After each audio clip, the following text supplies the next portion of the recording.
పిల్ల నీ చెయ్యి పట్టాలని నల్లని సీకట్లో ఒకదాన్నే కూసున్న దిక్కులేని పచ్చినయ్యి బావా నువ్వెప్పుడొస్తావని ఏళ్ళైపోతుండే పిల్ల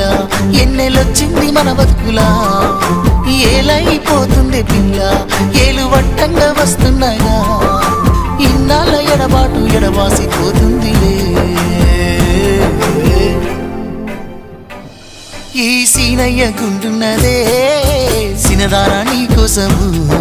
ఈ దూరాన్ని చెరుపుతూ తీరాల కగిలింది అందాల ఈ మానము